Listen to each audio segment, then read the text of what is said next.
And so this is looking at the different issues in the background of the Olympics, the situation, what this has told for our society. Of course, many people had questions about whether the Olympics should even be held or not, and looking at what the expectations of this are for Japan's recovery, for Japan's place. But then also many people also look at this as an opportunity to think about this once again from the citizens' perspective. In part one, we will be hearing first of all from Arata Masafumi, and then from Lee Eunbyul, Noromura Shuhei, Kobayashi Mizue, and Kim Won-myung. And then this is a way to look at introducing for the discussion that will be opening up in part two as well. We'll hear from about each of the speakers for about 8 minutes each in the beginning. And so we'll be coming to you after. We'd like to ask the speakers, you can feel free to turn your camera off for now, but then turn your camera on again for when you are speaking as well. And so we would like to first hear from Arata Masafumi, who has actually written a book about the Olympics as well, and we'll be hearing some different background about this as well.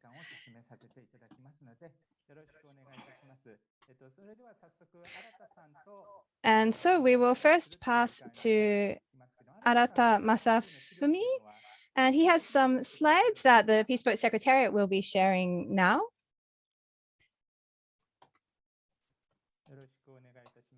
So the other speakers, feel free to turn your camera off now as we're speaking, and we'll just have the slides coming up now. They're just being prepared now. And so until we have the slides coming up, Mr. Arata, maybe we could ask you to introduce yourself, maybe some of your recent books, your recent writing, and so on as well. And about also, what you would like to be sharing today. So today's presentation, I've written today also about looking at the women's volleyball session in the Tokyo Olympics actually as well. But it's not so much related to the presentation today. That's a new work that I'm looking at. But there's someone called Jules Boykoff, who's a US sociologist talking about the Olympics as well. That's actually something which I think it's been translated into Japanese, and I'd recommend it for any Japanese speakers who want to read about Jules Boykoff's writing about the secret history of the Olympics. If people would like to read this, that's something I would like to recommend. So now we will be looking at the Olympic history and present by Arata Masafumi. So first of all, looking at where are the history of the games? Where did they come from? So I think most people are quite familiar, but Pierre de Coubertin organized an international congress in France. He was a French aristocrat, and the Olympics had existed from the ancient Greece, but he had the intention of reviving these ancient games, and he started the modern Olympiad.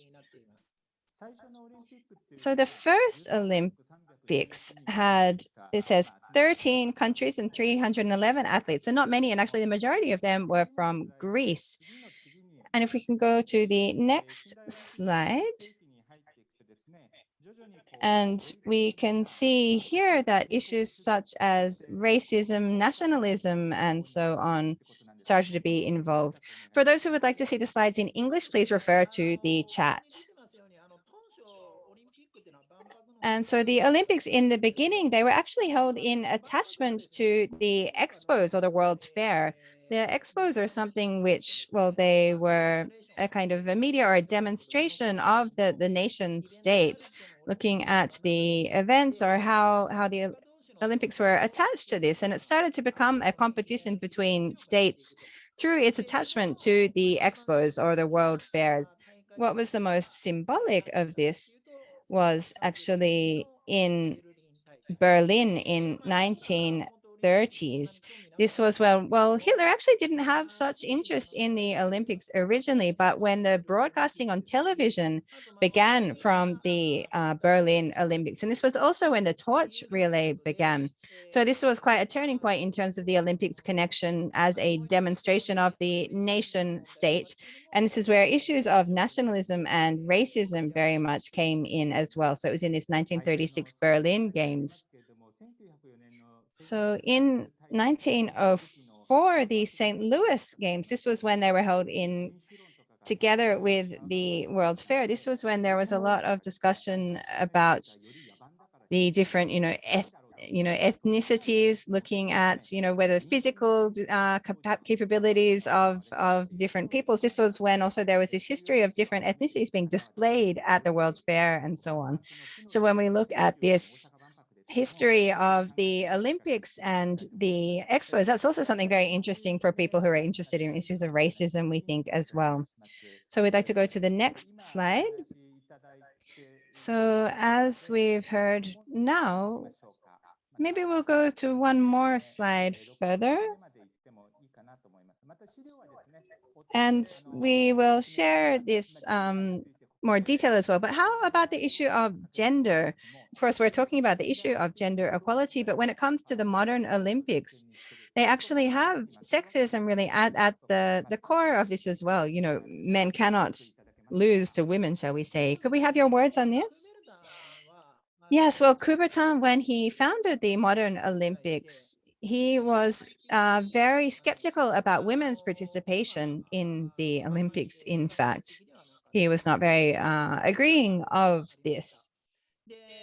And especially the female athletes, when their participation was very difficult, it was in the athletics events. And the 800-meter was something which was, they said it was too difficult for women, for example. They didn't include women's participation in the athletics. And after that, actually, female athletes created their own women's world games as an alternative to the male-dominated Olympic games. It was in the 1920s and 1930s that actually separate women's games were held historically. And if we continue to the next slide, we heard about the 1936 Berlin Games, but before that, there was also in LA, the 1932 Games. And then also we come to the history of Japan's colonization in the Asia Pacific as well. So for example, there's a marathon gold medalist in Berlin was actually Song Ki-chong, who was an ethnic Korean who in Japan was used to promote national prestige. Well, in Korea, he's treated as a hero. So there's also this history of how representation and colonization become part of this as well. So we'll hear a little bit more detail about this afterwards. But particularly, Mr. Arata has shared about 3 points of the crisis and transformation of the Olympic Games. We'll go one more page. Yes, this is the one. And we'll also share this information in the chat for anybody who would like to see more details as well. We know that there is a lot of information to be sharing here. So looking at the transformation of the Olympics, there is the issue of terrorism and security is a very important point recently. And also in the Cold War situation. And so perhaps we can have some words on this. Yeah, so the current Olympics, as they are now, they're very much a commercial enterprise. And one of the things in the background of this is, as listed on this slide as well, the crisis of the Olympics, I think is important to keep in mind. One of, the very important points was the attack on the Israeli athletes at the Munich Games in 1972, when athletes themselves were held captive and indeed actually killed. This was a very large incident. And following this, on the security issue, well, I'm not sure if that's the word, but the Olympics themselves becoming something which could be a target for terrorist attacks. In Montreal, there were major financial losses. And then in the Moscow Olympics, there was a mass boycott by the Western countries as well. So it's something which is quite difficult to think about at the moment. But in the LA Olympics in 1984, actually, well, Los Angeles and Tehran were the only cities that put their hand up to host those games. And the Los Angeles citizens actually were not very much supportive of the Olympics being hosted there. The city council actually voted that it would only cooperate with the Olympics on the condition that the city would not contribute funds to the games. So this was the kind of situation that the Olympics was in from the 1970s, and we could see this environment changing here. When it comes to the situation of Japan, also, people often present that the Olympics is economically beneficial for the host. If you host them, you'll have a lot of money coming in. But if we see Montreal or other places, there are a lot of places which actually gave up their bid to host the games because of the economic burden. When it comes to the Cold War period in the 80s as well, Moscow and LA games, for example, 1988, the Seoul Olympics were held. And it was from this time that the Olympics and Paralympics were held together at the same time, actually. Let's go to the next slide of the crisis and transformation. And so here we could see the financial challenges of the Olympics and how the commercialism aspects started to be developed in order to cover these costs. Yes, so as mentioned just before in the Montreal case, for example, when there was a huge, well, it was really in the red. After that, also looking at the local residents or the debt which is taken on by the local population. From this time, the organizing committee started to look for other income sources to raise money or to gain income indeed. And this was from the Los Angeles Games. And this is what led to what is very much, well, taken for granted now as part of the Olympics, but the official sponsorship and supplier rights, or the merchandising of the official logos and so on different products for selling, and particularly looking at the exclusive broadcasting rights as well. So these all became very important issues from there. This was from the LA Games where this began. Thank you very much. So we can see that the Olympics from there started to become part of this capitalism, globalism as a very major business. And today, particular, one of the issues we will be talking about, it talks here about the television broadcasting rights as well and where the interests come into play there. This is something important for us to not forget. The next slide on the crisis and transformation number 3. Here we can look at, well, there are also the different negative aspects of hosting the Olympics, but the same thing in Tokyo, we saw the cultural programs also introduced in parallel. This is not necessarily always something negative, I believe. So rather than completely, well, we're not here today to deny or be negative about everything about the Olympics. So this is perhaps one example of a positive outcome as well. I wonder if you could speak a little bit about these cultural aspects. Yes, so well, within Japan, I'm not sure how much this is well known actually, but the Olympics actually, they're known as the Olympiad as the official name, and the Olympiad is actually a 4-year period.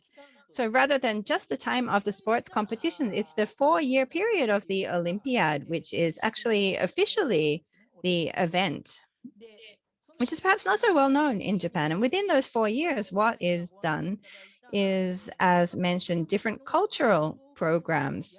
And in Tokyo, there was a lot of things going on as part of this, actually all over Japan as well. And for example, in the case of Tokyo, there was the Tokyo Biennale held this year as one event. And within this, there are a lot of different cultural programs implemented as well. And this began actually in the 1992 Barcelona Games. So within this kind of situation, half a year later, we'll be having Beijing. So we've gone from Asia, in East Asia, Pyeongchang, Tokyo, and Beijing, seeing these different economic zones within East Asia, really part of this structure of the Olympics as well. But so as we see coming into the new period of the Olympics, on, well, the bloating of the Olympics, but the new crisis that is being faced now. So there's a word here, gentrification. And so, as we mentioned in the Barcelona Olympics, there was a very, well, within the modern Olympics, Barcelona is a very symbolic games, actually. The reason for this is because the existing or the downtown area, which had become quite old, was actually redeveloped as part of a new urban development program connected to the Olympics. And within the academic world, we refer to this as gentrification. It's perhaps something not so familiar to many people in Japan, but we can see how this is a situation which really happens when the development in urban areas and people who had been living in the areas are forced out because they are, for example, not able to afford to live there anymore. And this has led to also strong opposition movement against the Olympics. Why do we have to be removed from our own communities? Or why do our rents have to become higher as a result of hosting the Olympics? And so, sorry, I actually have a misprint in the typing here as well. But within many industrialized countries, there are a lot of places who are now actually quite a strong opposition movement against hosting the Olympics. For example, in 2024, it was only LA and Paris that actually conducted a bid. There were others who originally put their hands up, but through public referendums and so on, there was a strong opposition and they withdrew their bids. And so we have the last slide. We're just up to about 15 minutes, so this will come into a bit of conclusion here. What are the contradictions and deceptions of the Olympics? We see that there are many different issues. The more you know, the more you learn. You can see that the Olympics and Paralympics actually have a lot of challenges which are very difficult to let pass, but at the same time, they're in very difficult circumstances as well. So let's have a summary from Mr. Arata, and I'd like to ask a bit of a rough question. The Olympics, well, for a mature civil society, do you think a mature civil society should be against hosting the Olympics, or do you think that it should be something that they would welcome? So we'll have this as the closing of the initial words from Mr. Arata. So yes, as is written here on the slide, the Olympic bids often have the expectation of boosting tourism, employment, and economic growth, but we've seen recently that actually it's leading to a different result in almost every case. The largest issue is really looking at the time of the bidding for the games, actually looking at politicians or multinational companies and so on being very much involved. And with inaccurate information included in the bid, and then a different result ending up as well. So within people who are researching the Olympic Games, we see within this kind of situation, at the time when we're raising opposition, you need to actually have this opposition from before the Olympics are even confirmed, before the bid, because it's quite difficult to stop the moving train once it's already running, shall we say. But the biggest issue of the Olympics really is when we look at, well, the democratic process is quite difficult to be implemented within this event in recent years. And so it's a very big challenge. So for example, looking at the kind of citizens discussion that we're having today, or also having, if an opportunity for residents or citizens to be voicing their opposition, once the hosting is decided, how voices of citizens can be reflected is something which is very non-transparent. And so as a result, then, well, there's often the word empowerment used, but the Olympics actually often lead to the opposite happening. It leads to people, giving up or seeing that even if they raise their voices, the Olympics, this huge event, cannot be stopped. The citizens' voices cannot be reflected. And this is a very large issue, I believe. Thank you very much. And we will have some more time to hear from Mr. Arata in the discussion as we go forward as well, together with all of our participants. But first of all, thank you very much. Thank you. So next we will be passing to Lee Eunbyul from Hankuk University of Foreign Studies. She will be speaking in English and this will be interpreted into Japanese. Over to you.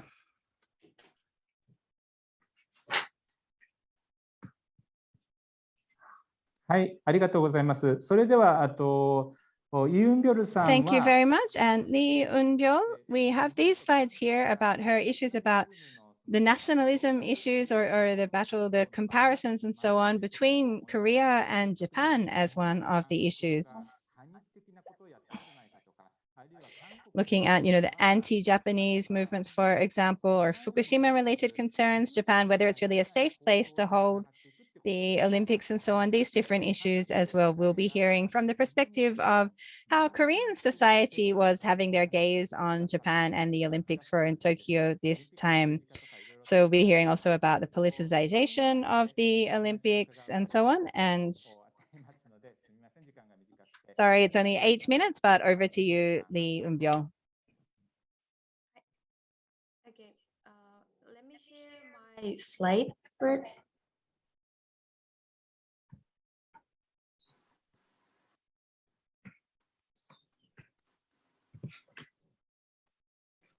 Okay, thank you for that kind introduction, Professor. Hold on. How can I?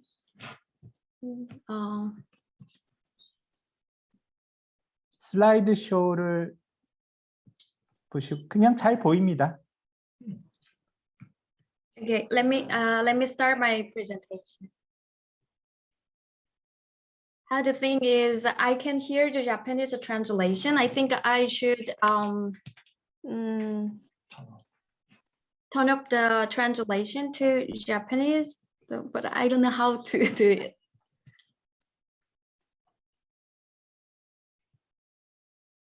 That's okay. off 지구 마크가 있죠. 거기를 끔이라고 하시면 되는데요. 네. 아니면은 지금 되셨는지 모르겠습니다. 아니면 그냥 말씀하시면 제가 문제가 생기면 말씀드릴게요.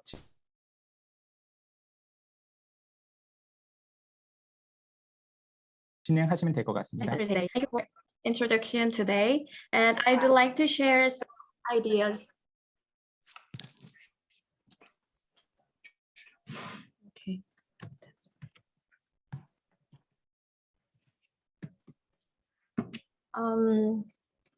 We all know that today I'd like to share some idea about Korean attitude toward the Tokyo Olympics. And we all know that what happened in Afghanistan a month ago. The Korean government evacuated 391 people of Afghanistan, even though we have a fear to the Islamic culture. At the time, I found the Korean major news covered it and compared to how Japan dealt with. Even the below report, as you shown on the slide, they emphasize the number, Korea for 391 and Japan 0. That led me to have some question about why Korea always consider Japan as a comparison target. So Japan was also comparing the media coverage. I think there are two reasons. The first one is historical issue, as you all know, because of the 35 years of colonization. Most of the Korean people have an anti-Japanese sentiment, and we still have unresolved historical and political issue in bilateral relation between Korea and Japan. And what's more, the other thing is a political issue. Ever since Abe's regime started, the right-wing nationalists provoked Korean citizens. And unfortunately, it ends up the boycott movement against the Japanese product, such as beer and cars and so on. And not only that, some Koreans deny to travel to Tokyo, Japan. But you cannot generalize it because, as for me, I was traveled to Tokyo in 2019. to support Tokyo Olympic during that boycott in Korea. All those attitude toward Japan, particularly rebelled in Olympic every 4 years. The left one, I think I don't need to explain about that. But the right one in London Olympic, when we had a semi-final against Japan soccer game, one of the Korean player displayed a political slogan saying, "Dokdo belongs to Korea." Even the beginning of this Tokyo Olympic, there was a catch plate hanging on South Korean athletes' belly, saying that I still have support from 50 millions of people. It is copied with unadmitted licensing in 16th century, who need to fight for Japanese neighbor battle. And he said at the time, I still have 12 battleships to fight for Japan. I think they just copy and hang on that catchphrase even before the opening ceremony of Tokyo Olympic. And to protest to that political slogan, one Japanese guy who from a rightist, he just stay outside of the Koreans athlete village holding raising sun flag, which made some of Korean realize that we still have this kind of a diplomatic issue between two countries. I think many And Japanese... another example is that more importantly, another Korean news report that captured that award ceremony when the Korean men's team, fencing team, win the gold medal. We found that report captured that Japanese self-defense force salute the flag of Korea, and for Korean who still has traumatic historical tension toward Japan, we finally interpret that moment. Finally, this has come, as I mentioned on the slide. So, and we repeat those scenes on social media. And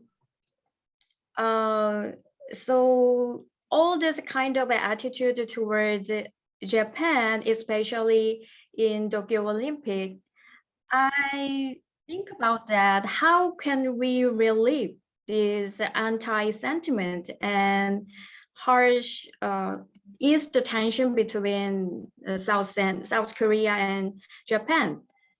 So I think we can find an answer from Olympic spirit: faster, higher, stronger, and together. And I hope that you also had a chance to see this photo. We have humanity and warm-hearted each other to build a strong bond among us. And I think it's time to use those kind of valuable cultural elements between two to reinforce the solidarity in this East Asian community. And as a cultural researcher, I would like to recommend that how valuable cultural content we have. There are some example on Netflix, and Japan has well-known animation manga. So this is all of my presentation, and thank you for giving me this kind of opportunity today. ありがとうございます. 아리가또 고자이마시타. Thank you, Dr. Eunbyul. 아리가또 고자이마시타. Thank you very much. And thank you especially for within the limited time today. We had some very important points that were really making us think today as well. So now we will hear from Nonomura Suhei.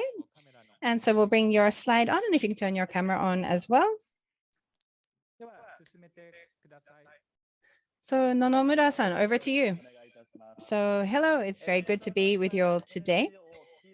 So I am a staff member of the NGO Peace Boat. And so I actually was very long active as an athlete, being involved and aiming for the Olympics as well. So I'd like to speak about some of these issues from that perspective today. There are 4 issues that I wanted to raise as my issues of concern. I'll speak about the first 3, and the 4th is sort of my conclusion in a way. The first is that were people who don't actually like sports kind of excluded by the peer pressure that we need to support the Olympics in a way? So because I was active as an athlete, actually when I actually taught at a junior high school as well. So within both of those aspects, there is, of course, the people who like sports and who want to watch the Olympics. But on the other side, of course, the people who are not fans of the Olympics, who don't really want to be involved, but there's so much pressure or, the environment that kind of pushes them to feel that they have to be part of this. So my really conclusion for this is, well, the Olympics themselves, well, the Olympics and the Paralympics, well, they were held, they finished. And of course, there are many people who are very skeptical about this. But of course, we cannot go back, we cannot take back that they held. So I think we need to look towards the future and think what we should take from this as lessons as well. So when we think about people who aren't really fans of sports, for example, looking at within or recognizing the fact, first of all, that this is something that some people do not feel comfortable about. And I think that particularly those people who are organizing the Olympics, of course, they want to make them a successful event. But in order to do so, then they need to also think about, well, what about for those people who are not interested in sports, who don't want to watch the Olympics? I think it's quite difficult to see how that intervention, I think this is a big challenge that we need to think about. Because I am actually a big sports fan. And so I think that how we can, of course, I can't 100% understand the perspective of someone from a different perspective, but trying to be understanding of the different perspectives or the fact that there are different people is something important. And the second is there are many people, of course, who turn a blind eye to different injustices around the world. But as Mr. Arata mentioned as well, the issue of gender and sexism, I think, has become very much to the surface. And we're starting to look at this. Particularly, I was an athletics athlete for many years, actually even aiming for joining the Olympics. And I was actually a 110-meter hurdler. So that was my sport that I was competing in. But looking at if you're taller, of course, people with longer legs already have a natural advantage within this. But so then people say, oh, he has long legs, and so it's automatically better, or he's, it's sneaky, or even people say that, well, nobody says, oh, well, he has longer legs, so he shouldn't be allowed to compete. Or in basketball, nobody says, oh, that person's too tall, so it's not fair if they're allowed to compete. But this kind of discussion can happen, but of course, it never means that that person is not allowed to join the Olympics. But when it comes to gender-related issues, whether someone is a man or a woman, for example, so many people start to talk about this. So for example, this time in the Tokyo Olympics, there was the first transgender woman who participated in the Games. This was a very historical moment for the Games, but there were a lot of people in opposition to this, or people raising issues and so on as well. And so looking at, well, people or pay a lot of attention to gender in terms of this as well, but we don't really look at this from the broader sense. And so I think we need to look at the broader injustices and so on within these issues as well. And the third point that I wanted to raise was about the refugee Olympic team. So, well, this is related to gender issues as well, actually. But so if we look at, for example, people who have taken refuge away from their country of origin, learning a new language, learning a new culture, and there was an Iranian athlete who participated in the refugee team. There was actually an Iranian woman who called Arizati. She's a 23-year-old athlete, and she received a medal in the Rio Olympics. So last time she was a representative of Iran and received a medal. However, when she returned to Iran, even after that achievement at the Games, she was under repression from the government, actually.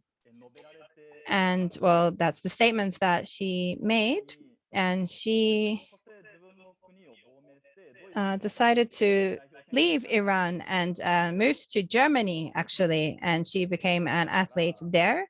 However, she was not recognized as a representative of the German team, so she ended up participating in the Olympics as a member of the refugee team. So looking at these different backgrounds and so on, and having this understanding of these kind of participants, I think is very important as well. And so in conclusion, I would say that the issues which are faced by the Olympics are things which are really faced by our whole society. We can see that it's all very much connected. And so the Olympics themselves, I think, are somewhat like a mirror to society. And so the Olympics themselves, as we've seen, or how the different citizens or people around the world finding the different issues or problems in the challenge, I think that itself is actually something which is reflecting the different challenges which are faced in our society and our world today as well. And so these kind of issues, I think, well, having issues like today to review these different challenges which come up is very important as we're thinking. Well, of course, the Tokyo Games have finished, and so people can kind of forget about this, or it's just put in the history books, put in the past. But rather than just forgetting about all of these issues, I think as we're looking at in the period, well, there's 3 years until Paris, but looking at the different issues which came up in the Olympics and Paralympics, how we review these, how we see what kind of efforts can be made for resolution before the Tokyo Olympics. This might be a way that we could say in the long term that perhaps it was worth holding the Tokyo Olympics despite the many problems that were included as well.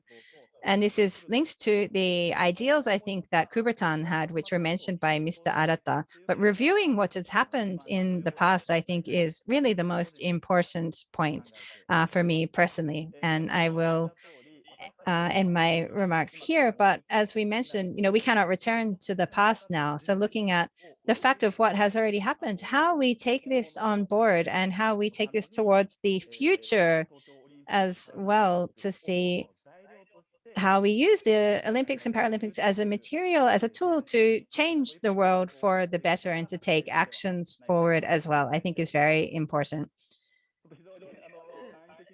Sorry, I was sharing different points and it might have been hard to follow, but I look forward to continuing the discussion in part 2 as well. Thank you. Thank you very much, Nonomura Shuhei. Particularly looking at the focus on gender, that in a way also shows that many different injustices should be also looked at together as well, as a very interesting perspective. So thank you for sharing that. Next, we will hear from Kobayashi Mizue. And if we can ask you to speak within 8 minutes also, Kobayashi Mizue, over to you.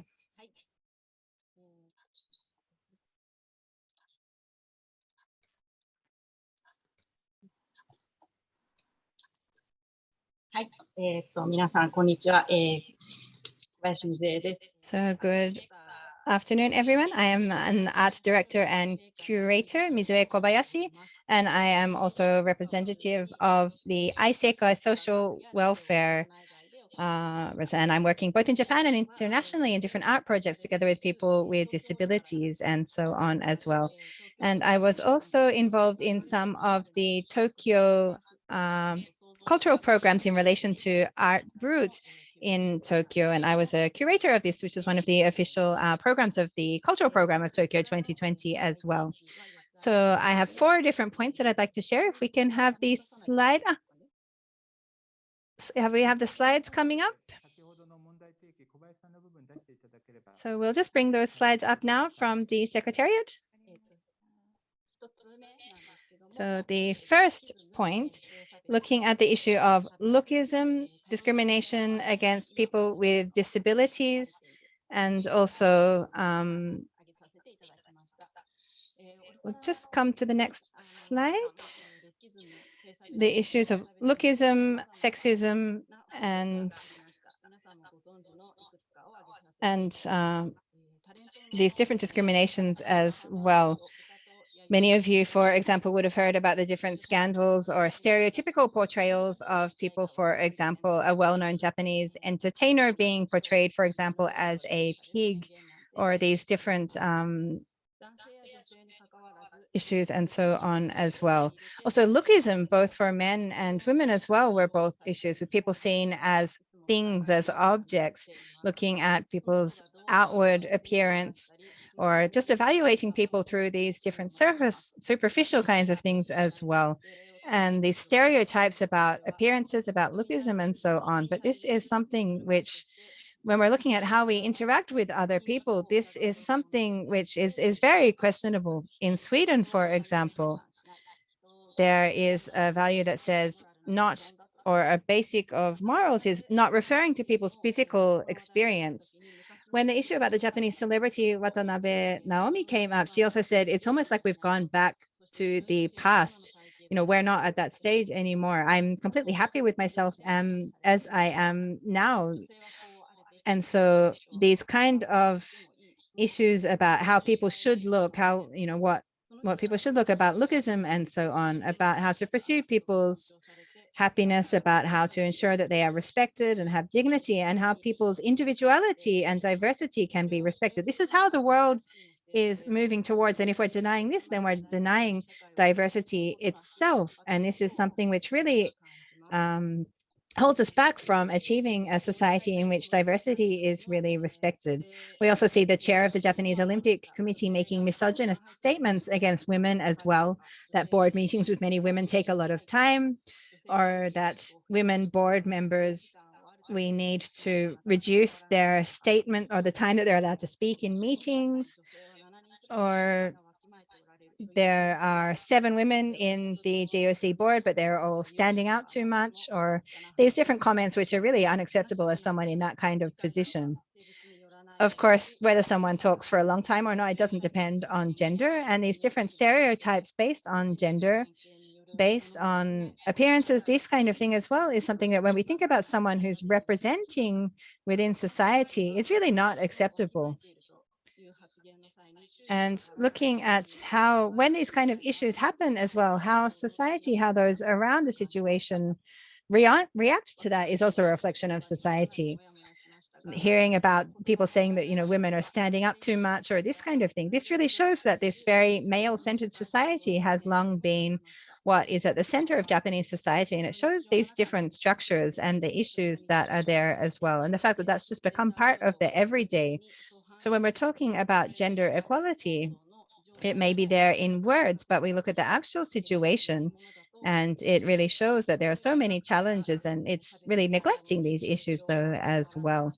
And so ensuring that there aren't these gaps and these kind of issues is very difficult. There was also the situation of a Japanese musician who was involved in the Olympics called Oyamada Keigo, who in a magazine article spoke about while he was in high school, bullying a classmate with disabilities, for example, and steps down from the position. And of course, just stepping down and making an apology is just something very superficial. I don't think that that is something which can or saying, this is just something from the past, or just making an apology. It's not enough as well. Looking at, of course, we are all here based on what's happened in the past. How we sincerely face up to that and reflect on that as well is something very important. Our own actions in the past, when they are questioned, things that you might have done in the past which was not right, which shouldn't done, you should say, well, what you're thinking now, what you're doing now, show what you have learned or changed from this as well, rather than just a superficial apology. So these things are also about how much you have the power to actually reflect or question yourself as well. What needs to change, what needs to improve, what needs to learn, and how to update these different values as well. And this is something which I think is really a question not only of our ethics and morality, but also about how we ensure that we can create a society that does not is not based on discrimination. The second point I wanted to make was about this Olympics had the highest number ever of athletes who are out as LGBTQ athletes, but actually there were 0 people in Japan, the host country. There were no people from, there were actually more than 140 international LGBT athletes, according to media reports, most from Western countries where there are laws against discrimination, where same-sex marriage is also permitted. And there is an increase in these kind of numbers as well.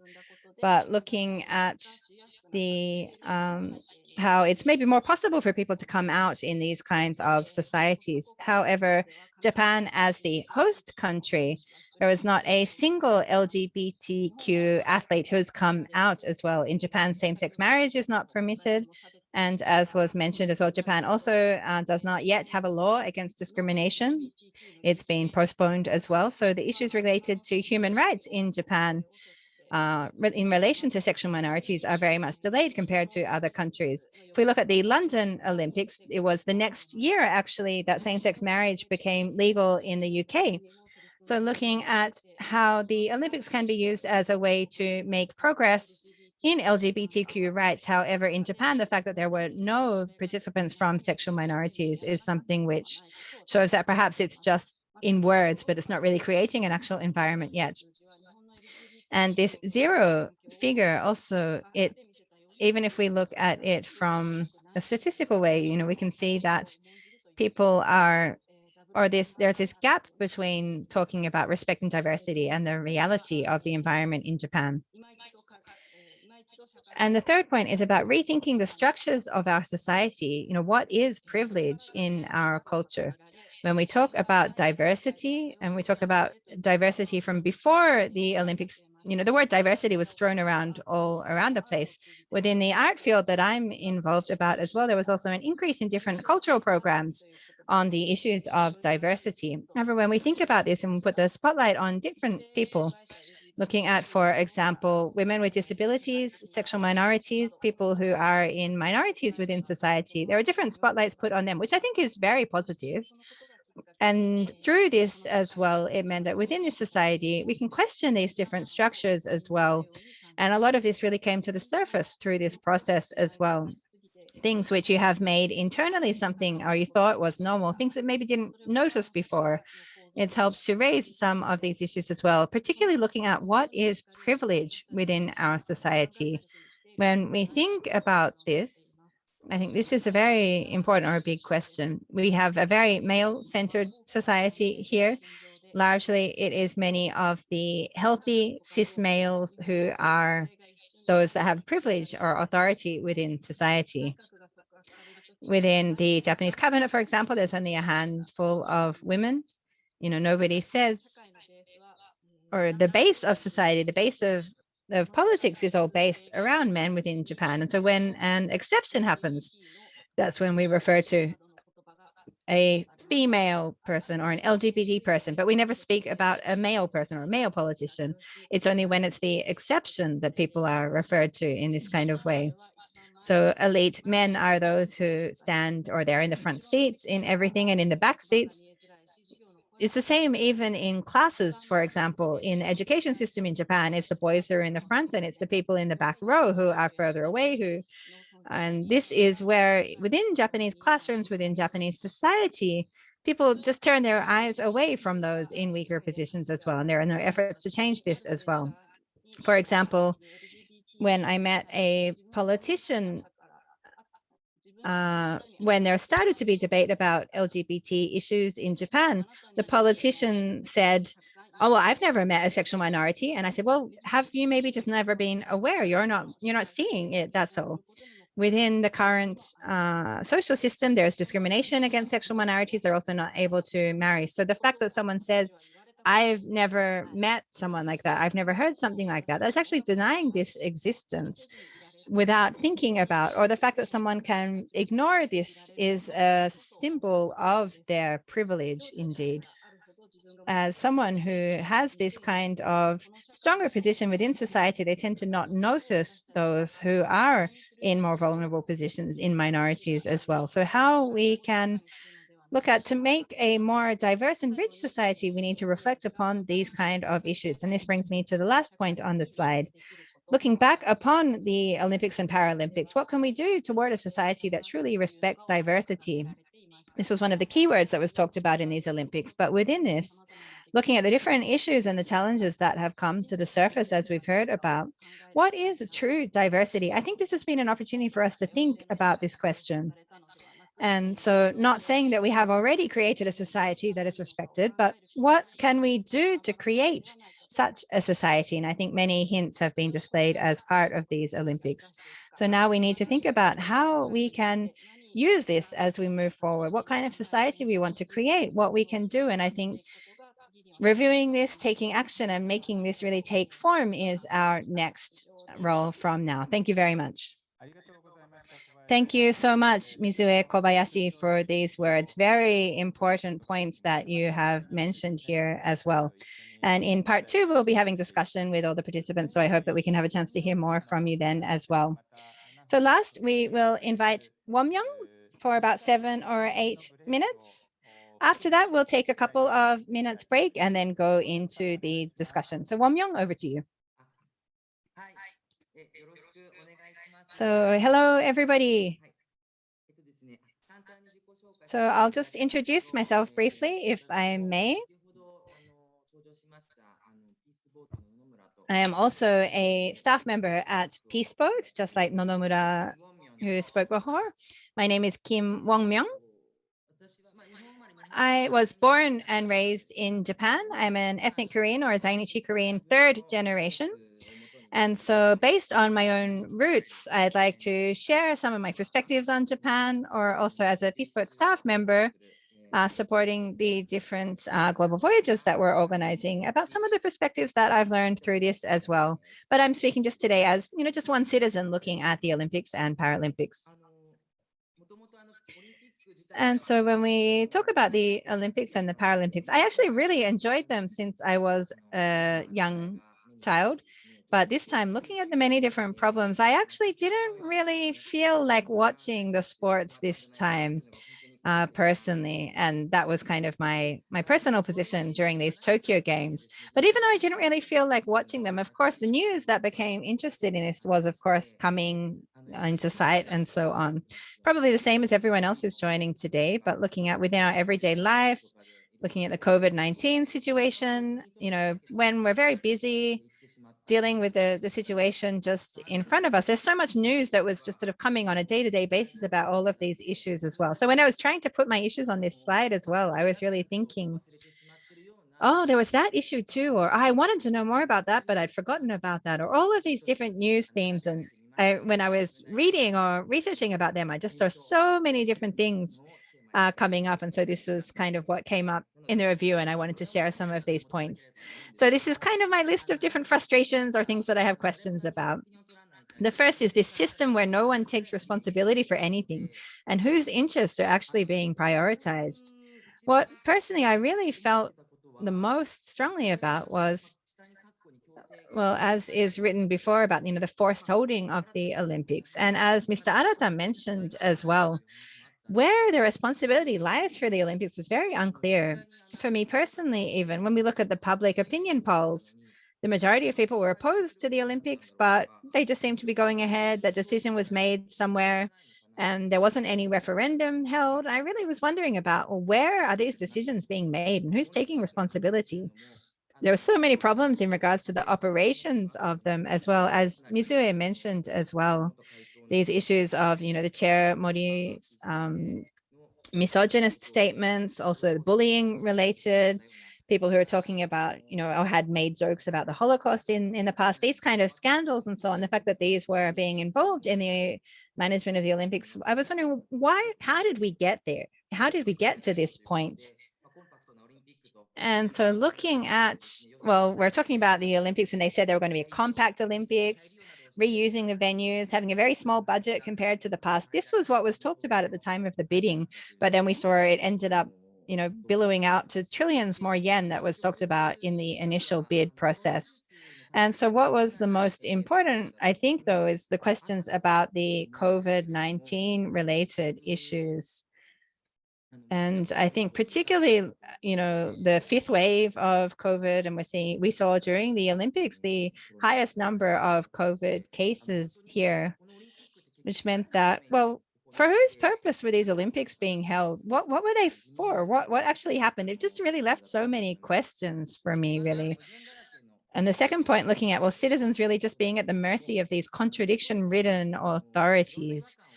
And of course, there are so many different questions or issues. At first they were talked about as being the reconstruction Olympics following the 2011 disaster, but that completely disappeared somewhere along the way.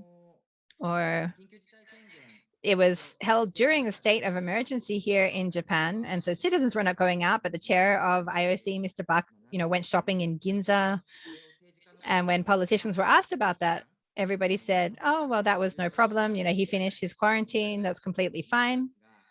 But made me wonder, well, the citizens are being told not to go out unless they have to. And the chair going shopping in Ginza, and the politicians just saying that's okay.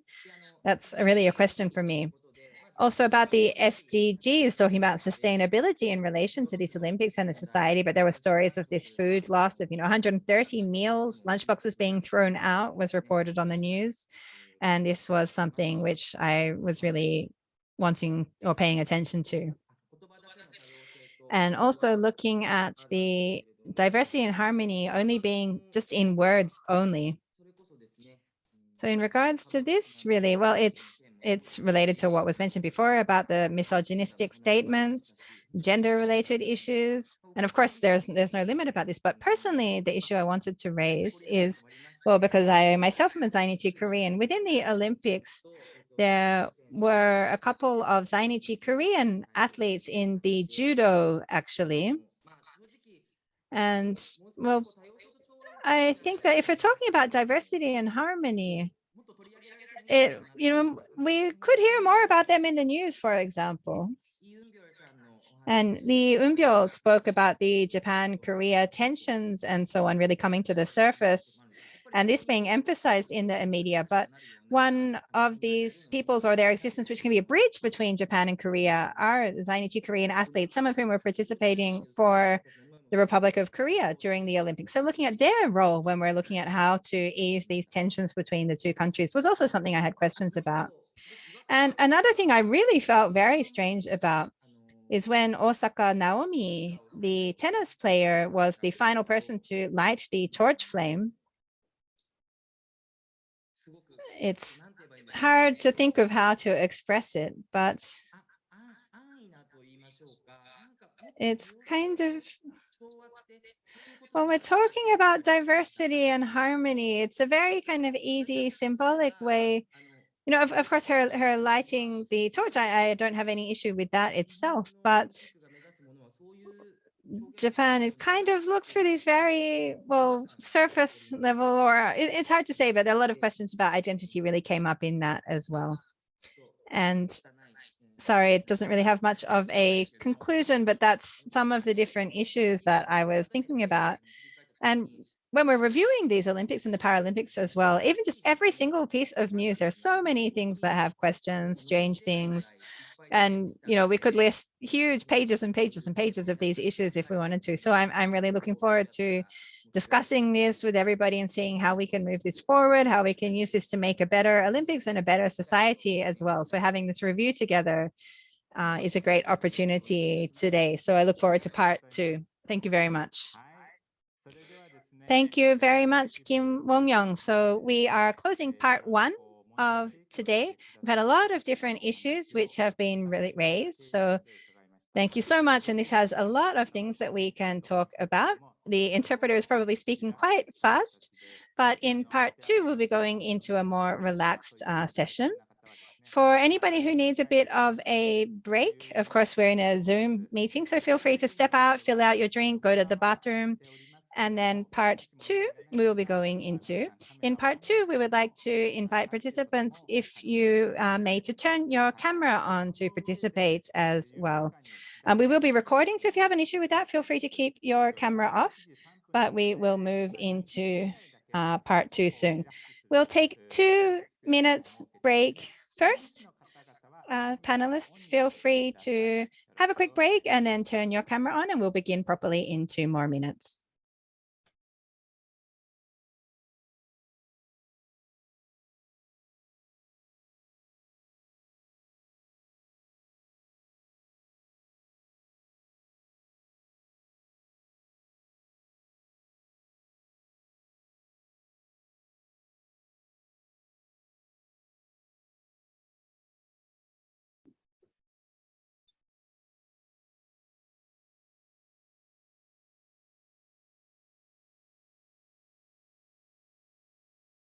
バックステージの方では、今、ピンマイクがスピーカーに固定されて、ウォンミョンさんがクローズアップされている可能性がありますので、この部分、必要に応じて調整しつつ、対応して、進めていきたいと思います。同時通訳が若干大変かと思いますが、これはまだ通訳なしでもいいと思います。So we're just checking some of the administrative things now, and we'll start again in about another minute. Thank you very much.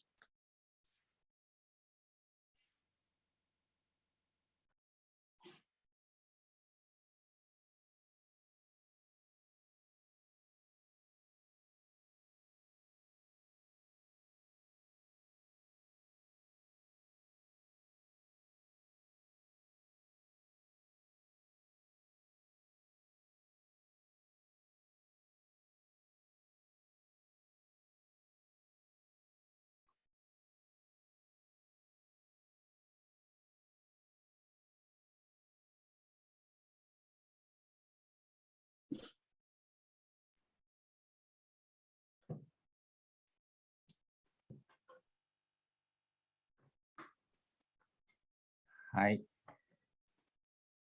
それでは少し緩やかにですね。Thank you very much. And we'll have a bit of a slow start, but take us into part 2. はい。ですね。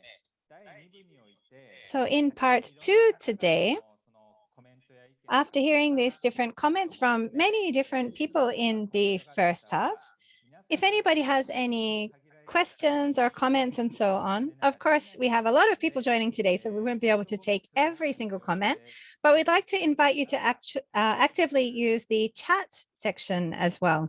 So we'll also have people entering things in the chat, and our team will be translating them as we go. So we have a few people on the floor who are prepared to actually share their impressions of today. First, we have Matsumura Masumi, then Umahara Rumi, and then Kobayashi Shingo. So we'll hear from those 3 first, who will maybe share their reflections on these first parts today, and that will kick off the discussion for part 2. So Matsumura Masumi, are you here today?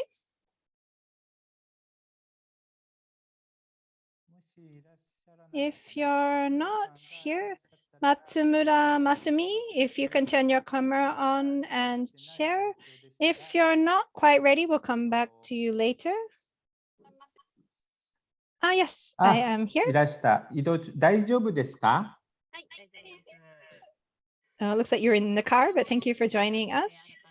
Thank you, Kim, Kyungmook, Arata, and the other 3 speakers for all of the words that you shared.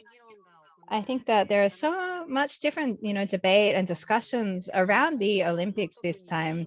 And one thing that left a big impression on me on the last slide that Arata-san shared as well. There was so much opposition from citizens movements and so on, but the fact that that wasn't really listened to, I think, was something really clear this time. But how do the citizens movement react to this, and whether this will lead people to kind of giving up, to feeling that maybe their actions can't have any kind of impact? I think this is something that, well, on such a major event, how do citizens react to this? Or, we heard so many voices of opposition, even on the mainstream media, on the television, the radio, and there were very strong movements against them as well. But then the Olympics still went ahead like usual too. So, what does this mean for citizens movements here in Japan was a big question. And the second point from Kobayashi Mizue as well, looking at the questions about privilege. I think that was something really looking at, people who are in what could be seen as more vulnerable or weak positions in society. This is something that the whole of society really needs to be tackling, to dealing with. Those people in privileged positions are, or they're not, or people in weaker positions are not visible to those in positions of power or authority. And so there's almost this sort of net thrown across, and LGBTQ related issues, or also people living with disabilities and discrimination against them. These are all things that I think when we look at our different positions in society are very big questions for us to be thinking about. And in that perspective, as Nonomura-san and Kim Won-myun-san said as well, when we have these kind of questions, how we share this with young people in society as well, how we think about these frustrations or these questions together.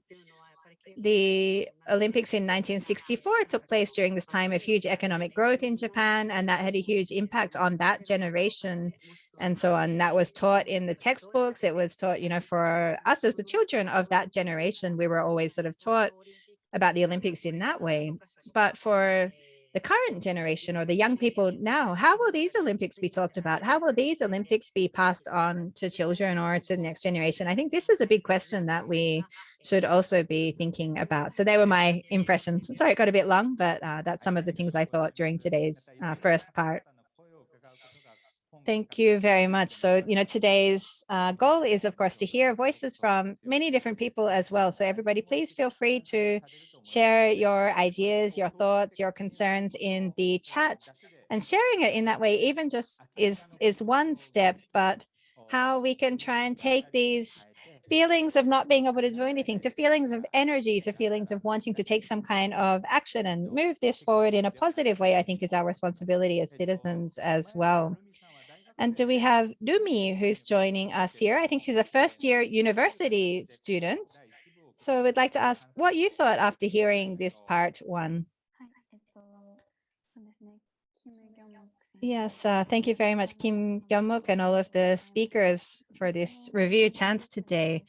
Looking at these Olympics, there are so many different things that I'm thinking about, or kind of frustrations that I have, or unresolved questions. But as a university student, of course, looking at the discrimination or gender related issues of the Olympics was something, which in a way, even if you'd seen it on the news before, maybe not so much always aware of it within everyday lives. And so really starting to pay attention to these issues, I think, was a kind of first step, or something that could be seen positive. But when we see within the COVID-19 impacts on those people who are in very difficult positions, and the kind of the government not providing proper support to people who are suffering under the pandemic, but then instead putting all of their efforts towards holding the Olympics. Well, questions about why these were kind of forced through, and what these Olympics rendered invisible, what kind of things were hidden as a result of the Olympics as well,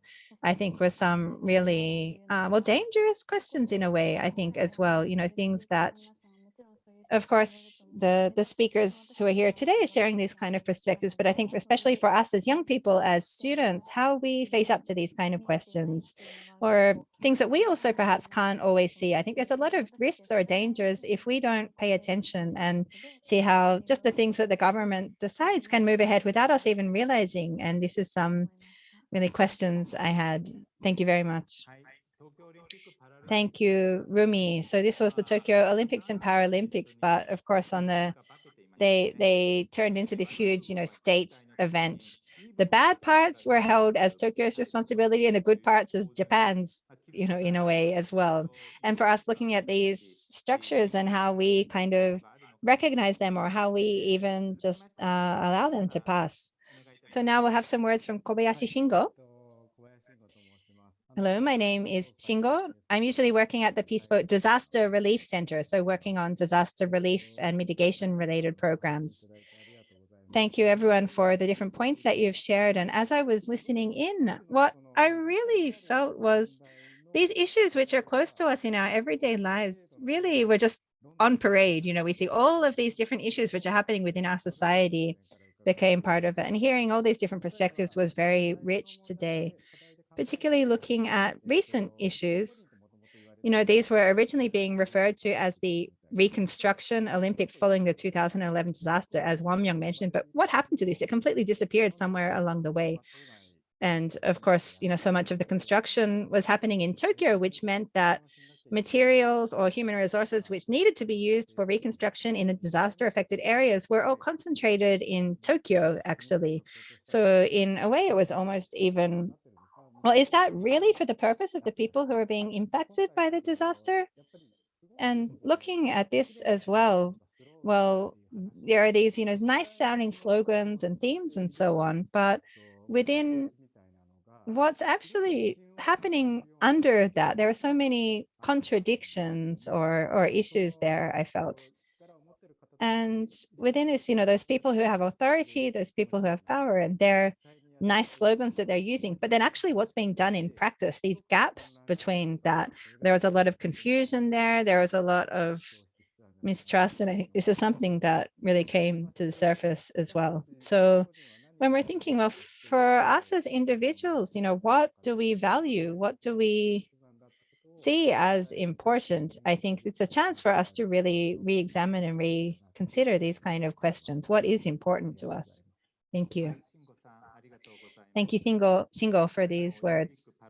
So within these 2020 Olympics and Paralympics, of course, it's not only limited to that, but there was also the media issue as well. Also media being critical of the Olympics in some way. But once the Olympics began, they just switched over to a complete festival, as the media really encouraging this.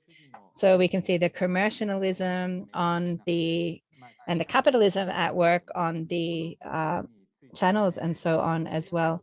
So looking at how we work with the media and our voices with the media, our relation with the media, and as the fourth, within society, looking at the connection between the media and the citizens, I think is very much connected.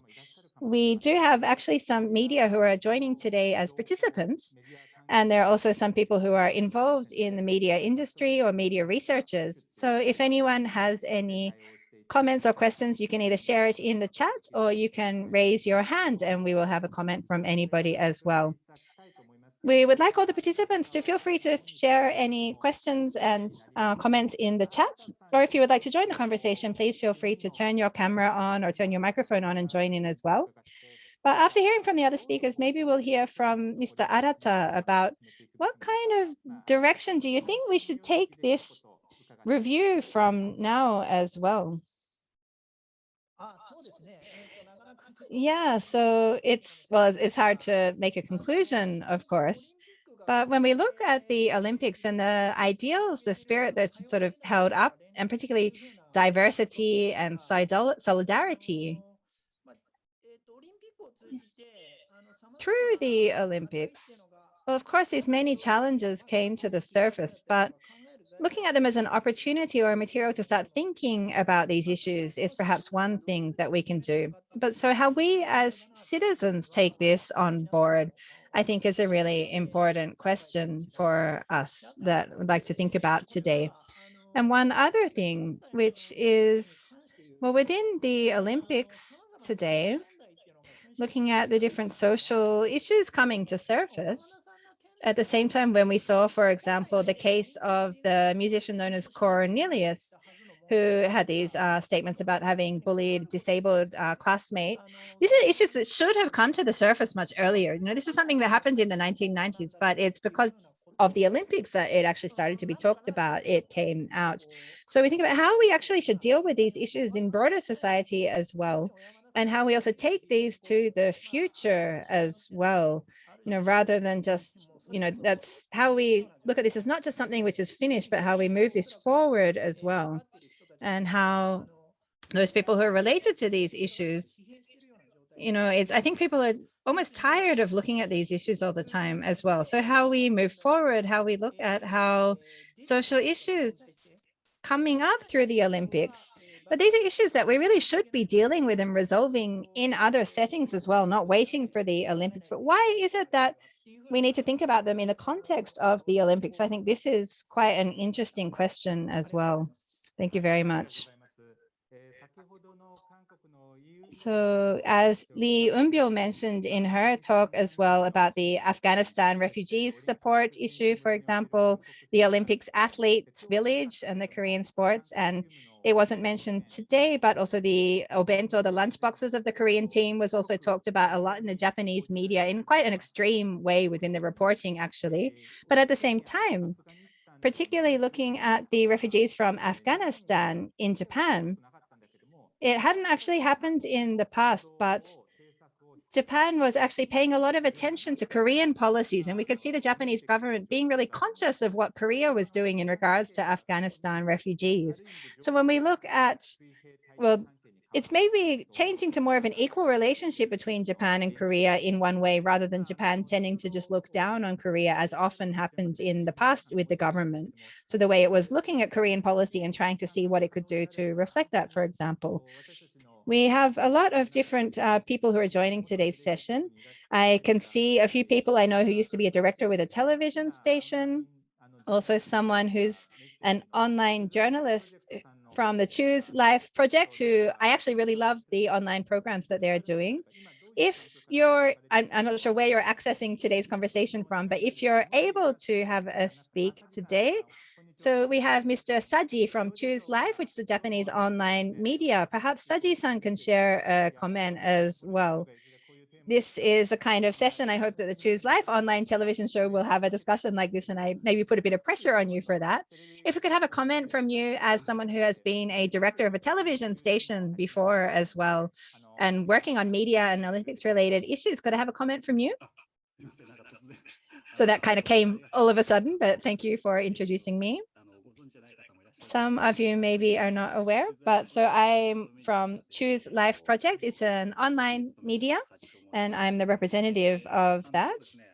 So yes, well, today, first of all, thanks for the opportunity. I think looking at the review of the Olympics and Paralympics, I think is something very important. And we also really, as an online media, have been looking at, well, we heard many voices calling for the cancellation of the Olympics. We had some online programs sharing these kind of voices as well, including feminist Ueno Chizuko or other people, you know, calling about the problems of the Olympics. And when we saw the huge response to these programs, we can see that from the Olympics and Paralympics, even before they began, there were so many questions.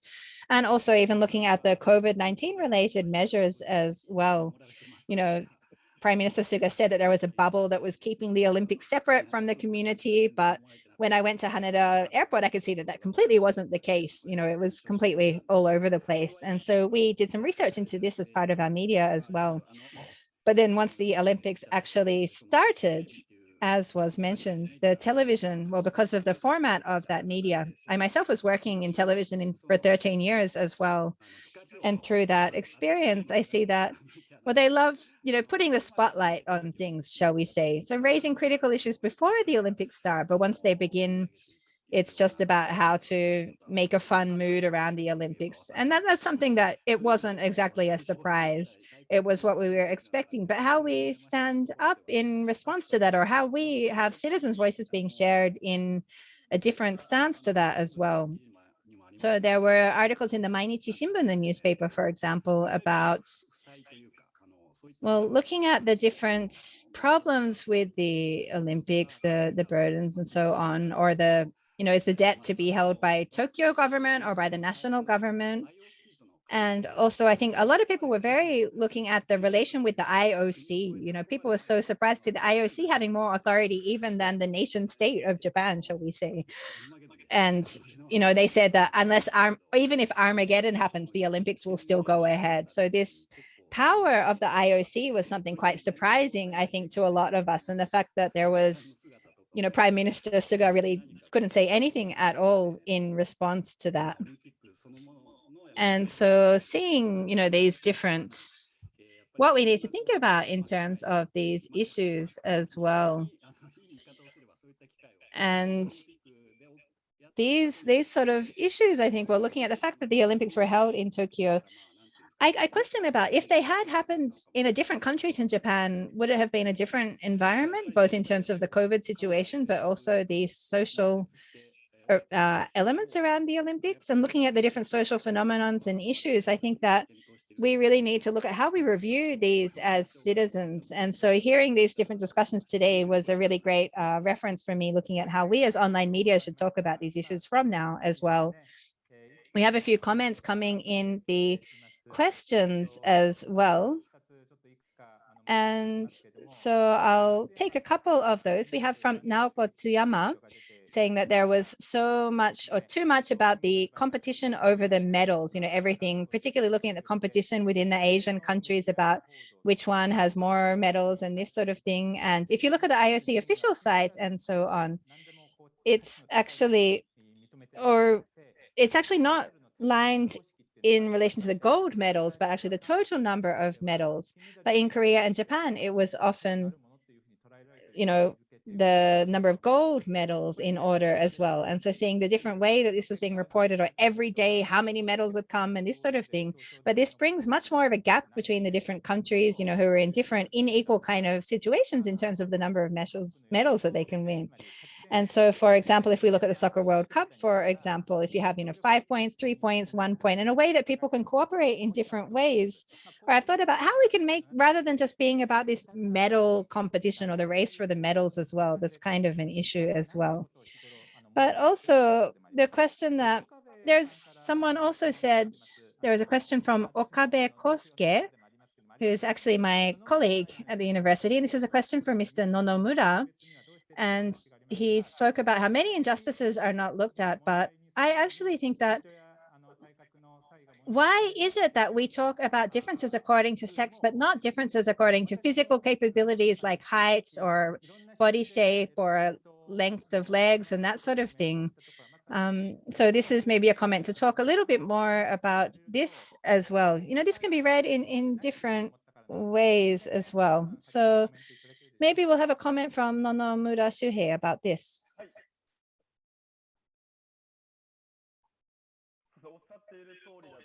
Yes, I think very much as you've said here as well. Perhaps I didn't necessarily choose the most accurate expression or the best expression to say that. So I didn't necessarily want to say that gender issues are not something important to be paid attention to.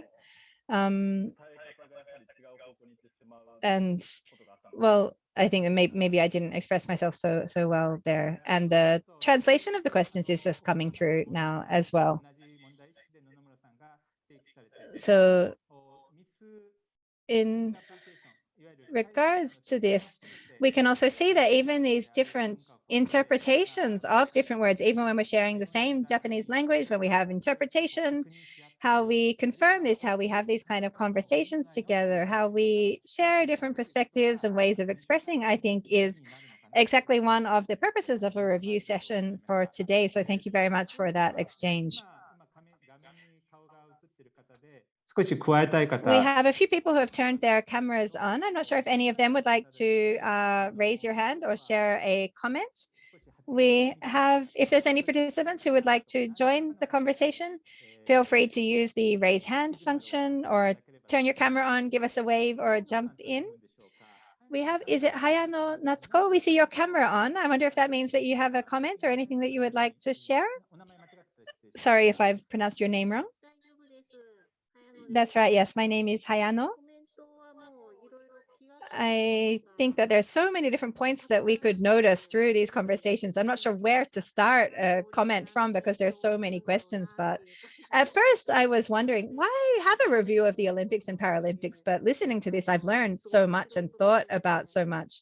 So I think I was maybe not even really paying attention to these issues, the deepness of the issues around the Olympics. I hadn't actually realized until now. So I really appreciated the opportunity to hear from everybody today. It was very important. Thank you very much for that comment. We also have a few more things coming through in the chat. We have one from Mr. Segawa who said that the Reconstruction Olympics topic came less, but at the same time, there was the issue about the food coming from Fukushima, for example, and the issues that were raised in Korea, and the Korean athletes, or they wanted to support the Korean athletes by providing Korean food, but it actually ended up being connected with the issues of the so-called contamination or Fukushima issue as well. And in Korea, I think there was a lot of different states or prefectures in Korea have prohibited imports from Fukushima. And this is also related to the contaminated water issue of Fukushima. This is, of course, not only an issue just for Korea, but Korea actually very much raised this issue. And in Japan, it's said that this is being politicized by Korea, or it's being used for anti-Japanese messages. But of course, the issue of Fukushima water is not only related to Korea. We have Eunbyul joining us today. So of course, there is responsibility for the politicization, both in Japan and in Korea. But can we ask Eunbyul, how do you think we can overcome these issues from now? Within Korea and within Japan, the same issues exist in terms of the politicization. How do you think we can improve this? And perhaps your comment in regards to media communication also. I think Fukushima problem still remains between Korea and Japan. And as you mentioned earlier, for Korean team, I mean, national athletes, they wanted to have, or I think all of the Korean citizens want to have their own bento, which was made by Korean government. So actually, I don't have a specific idea about Fukushima issue, but from the perspective of a media researcher, I think Korean journalism just make it politicized and make it more, how can I explain it? Promote that issue among Korean citizens to make it more anti-Japanese sentiment, because it can get more attention from the Korean audience. So it is a very complicated issue in media, even beyond the media, actual Korean citizen society. So I think we need to go further to discuss about that issue, but I hope that makes this kind of attention more. I think we need to find a way to ease this tension between Korea and Japan. I think we can have another chance to share that idea, focus on Fukushima.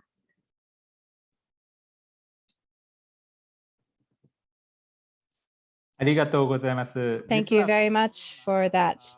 And actually, on October 25th, it's a weekday, sorry, but from 3 p.m., the Media Diplomacy Center of Hankuk University of Foreign Studies and Waseda University will be having a session talking specifically about this issue, together with Peace Boats Kawasaki Akira and Mary Joyce as well, to be looking at the Fukushima nuclear issues, contaminated issues from Korean and Japanese perspectives as well. We're still in the planning process of that, but we'll have another opportunity to continue this discussion as well in October as well. We have a question for Mizue as well. As someone who is working at a welfare center for people with disabilities, how do you think the Paralympics have a role in terms of improving inclusion or understanding about people living with disabilities in Japan? Was it useful, and what kind of challenges? And I think also looking at, well, the Olympics and Paralympics held together, and we can see so many people paying attention to the Olympics, but then the Paralympics, nobody watching.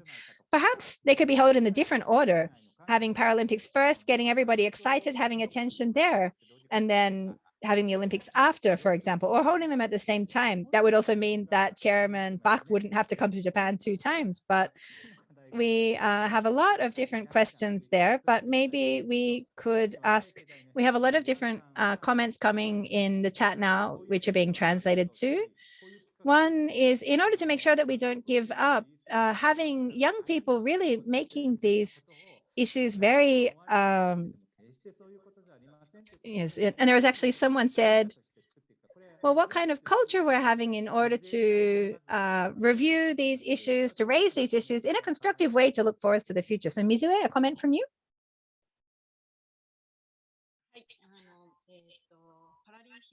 Thank you very much. So yes, in regards to the Paralympics, so when the Paralympics were being reported about, I had a lot of questions about the way they were talking about, well, it's really not reported in the same way as the Olympics, completely different level of attention. And before they started, people were saying, oh, the Paralympics are very important. But then when they actually started, there was a huge gap in the way that people's attention and the media were to the Olympics and the Paralympics. They just say on the surface that they're both important, but then you look at the contents, and in terms of increasing understanding of people with disabilities and so on, I think it was very much insufficient. And there are a lot of things that could have been done in a much better way, I think. When we look at the cultural aspects, before the Olympics started, looking at the social environment, how to create a mature way of looking at diversity, there were a lot of different programs and events that were held, which I personally was also involved in as a curator, talking about, diversity, but often it seems it's kind of just used as a convenience in a way without really delving into it deeper. And the reason I had a lot of questions about this is when we talk about diversity, well, of course, different people have a different definition of what diversity means. So if it can mean, people are not including people with disabilities, for example, or when we say diversity, there wasn't really much deepening of the discussion actually about what diversity actually means or should be.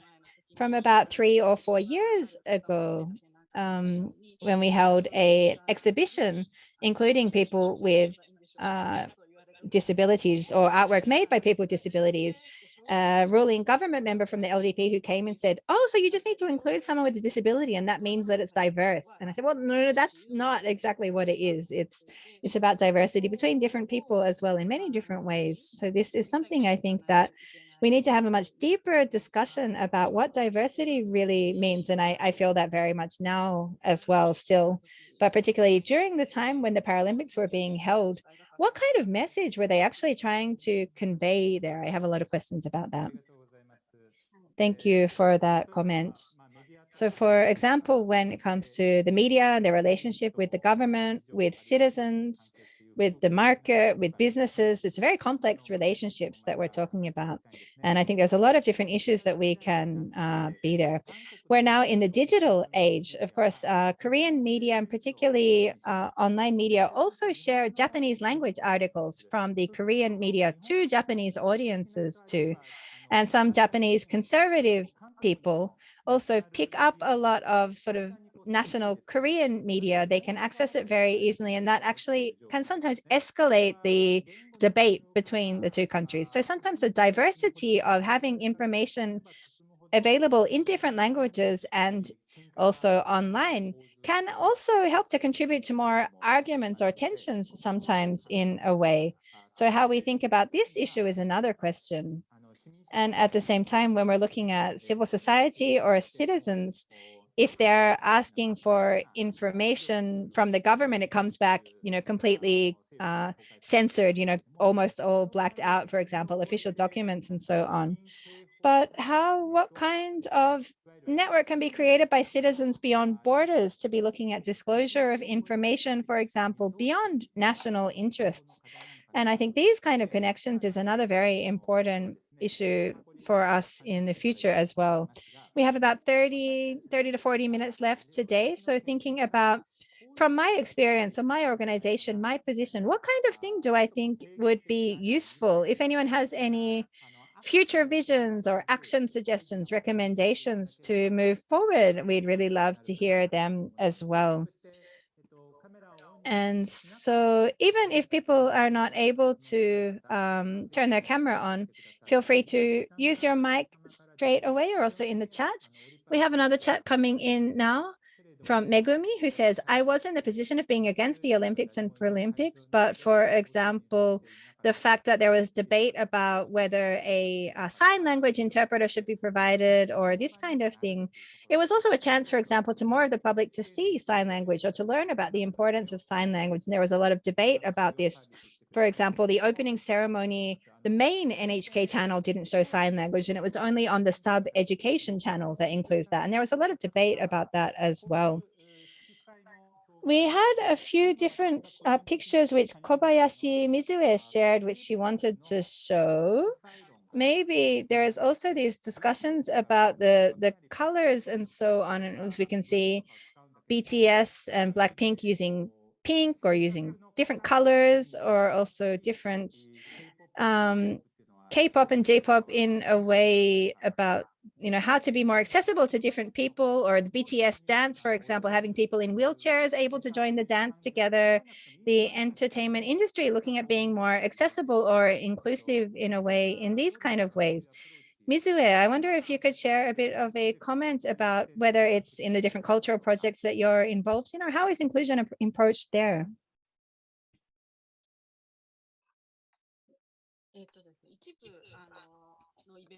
So in some events, there is looking at accessibility for many different people to be able to participate. For example, people with different, having information online and having it not only made bilingual, but also for people with color impairments. So changing the colors in the way they're seen as well. And there are different organizations that are starting to do more of this kind of work as well.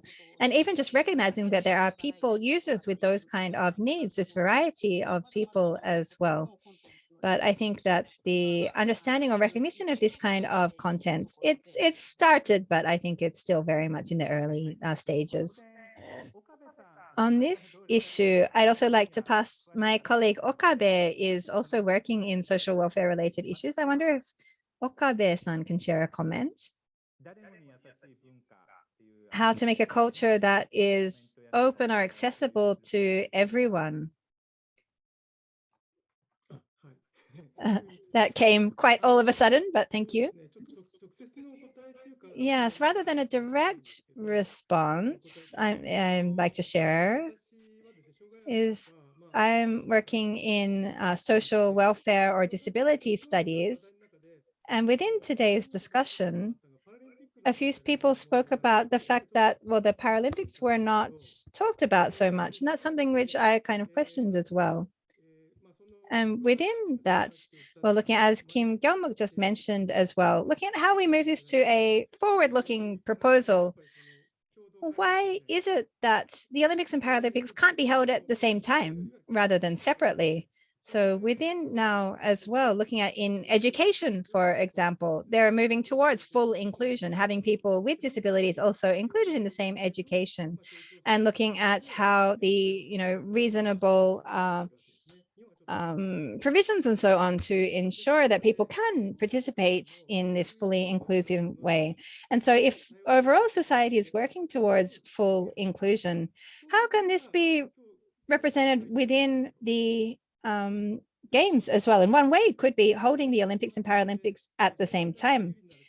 And there are even some sports, for example, where people with disabilities could be at an advantage in the sports. And there are some the other way around. Within the Paralympics, there's different ways for people with differing abilities to be competing against each other. And it could be done the same way in joint sports together.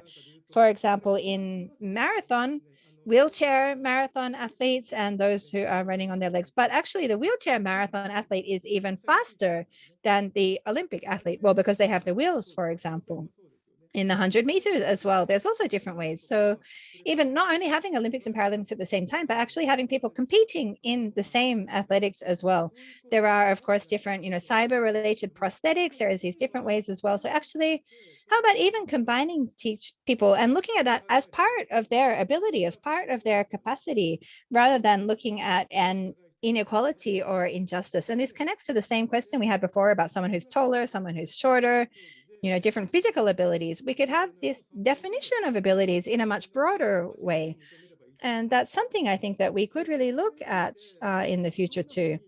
And so, well, in regards to that, well, how do we do this? Of course, there's a lot of questions, but one way, for example, it's a different sport again. But if we take Formula One, for example, within the race world, there are many different regulations in place in regards to how different athletes are able to join. If you're only allowed to use this kind of engine, or there's this much you're allowed to use, but this technology is not allowed. And so within the Olympics world as well, looking at in the marathon, for example, what sports shoes you're allowed to use, for example. There was issues about particular Nike shoes being more advantageous. And there are many different regulations already in place about what kind of equipment you can use.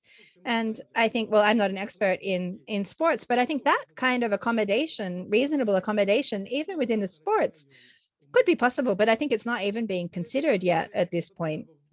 And so, for example, there's the sport bocce in the Paralympics, where people, bowling the ball together and knocking it, trying to get the balls close together on the field. But that's something where people both with and without disabilities could join in the sport together, for example. So I think reconsidering, of course, I'm not sure if it's possible for all sports, but as possible, even mixing together people with and without disabilities competing together is one way that it could be approached as well. And creating this shared inclusive space is one idea. And this is a way also that, well, first of all, separating people in the first place, I think, is an issue. Sorry, I went a bit long, but that's my thoughts there. Thank you very much. And that was a very interesting and important perspective that you have shared. Within the participants as well, we also heard about the Zainichi Korean participants, also post-colonial related issues as well, and some comments about that as well. Also in regards to the refugee Olympic team as well. So, I personally think looking at how we can go beyond sort of citizenship or so on, if it can be more related to the Rugby World Cup, for example, the place that you have been living in for the past 5 years could be where you're representing, rather than based on nationality. That's my personal opinion. So rather than being based on what passport you hold, could be said, maybe where you're paying your tax, for example. Having a more diverse aspect in terms of representation is a way. Of course, when you're living in Japan as a majority, as a Japanese nationally paid, you don't notice that so much. But as this comment related to what Kim Won-myung mentioned as well, I think these issues of nationality and citizenship can also be important as well. We have maximum 30 more minutes, but we'd like to try and close within time today. If anyone has any comments they'd like to share, feel free to turn your microphone on, turn your camera on, and we'll have some interaction, discussion between participants. Anybody with something to share? If I mentioned about the media related people, we also have a journalist from Kyodo Tsushin. I'm not sure whether you're here enjoying your weekend or if you're here actually to report about today. If you are able to say any words, we'd like to invite you, but don't worry if you can't. My name is Miura of Kyodo Agency. I'm actually here to report about today's session, and I will be writing a newspaper article about today's session. I wasn't actually expecting to be asked to say something myself, so I was just listening in today. But I wasn't directly involved in reporting about the Olympics. But one thing I thought was very interesting about the order of the gold medals being listed, for example, I think Kyodo News also was probably reporting a lot about the number of medals by each country and so on. But thinking about how that's being received, what kind of message that has by the audience is something that I think internally we need to look about. Of course, I'm not participating today on behalf of my company or my media institution, but that was a really important point that I think we as the media need to think about as well. So thank you very much for joining today to report about today's session. We're very glad to have you with us. And so looking at, well, we're just kind of we want to make a fun discussion today and sort of throwing in many different questions a chance. So we don't want to be too serious, too formal in this. And we want to have a sort of open and flat discussion with sharing these different issues and so on today. So I'd like to go back to Arata-san, if I can. Maybe you're thinking about your next topic for your next best-selling book, but do you have any advice or recommendations for what you think that whether it's universities or Peacefoot or civil society should be doing for the future? Yes, so actually something I read in the news recently, which was very interesting. It was quite a sort of a promotional article, but it was talking about the sports involvement in the Olympics about, well, where or the question about the sports participation there. Or is it only for sports? I think the cultural programs, there's a lot of different points as well. But the commercialization of sports, if we're looking at, for example, people with disabilities joining, and I think that's moving in one direction, but having more diverse ways of being engaged in the Olympics is something that I think that we need to really look at as well, in terms of the diversity about who is participating, but also about what kind of ways can we be involved in sports? I think in culture, there's more different diverse ways to be involved, but maybe not so much in sports. But when we look also at the democratic process in regards to the Olympics, how we're involved in this, how we can be involved in this, what kind of opportunity we have, I think about citizens' involvement is a very important question. And I think a lot of athletes are probably thinking about this as well. In regards to the Paralympics, I was reporting about the sitting volleyball athletes. And well, actually, I have someone I know well who's a sitting volleyball athlete. I'm not sure if I can use the video, but we actually held an event together to play sitting volleyball together and seeing how it's like participating as an athlete and trying out the sitting volleyball themselves. And we hope to hold these kind of events more as we go forward as well. Thank you very much. We have a lot more comments coming through in the chat as well. I will try and introduce them all, but sorry if I am missing some of them as we're going. So we'd like to invite other participants to read the chat as we're going through and hear these different ideas coming through from the participants as well. We have a little bit of time left, so we see these different ideas, suggestions, recommendations coming through. And I think this is something that we can enjoy ourselves as we're going together and seeing. Having fun as you're working to change society is very important as well. So feel free to share any notes, any ideas, any suggestions as well. And we're sure that everybody in this 1 year has gotten very used to Zoom. So for anyone who's able to, feel free to turn your camera on, raise your hand and join the conversation as well. Is there anyone? Is Takagaki-san here? I saw him just before. I'm not sure if he's still with us, but a very active university student. If Takagaki-san is still with us, I'm not sure if you're still here. If you are here, we'd love to have a comment. Or I'm going to use a few names of people I know. We also see Hatakeyama Sumiko here. I wonder if Sumiko could share a comment.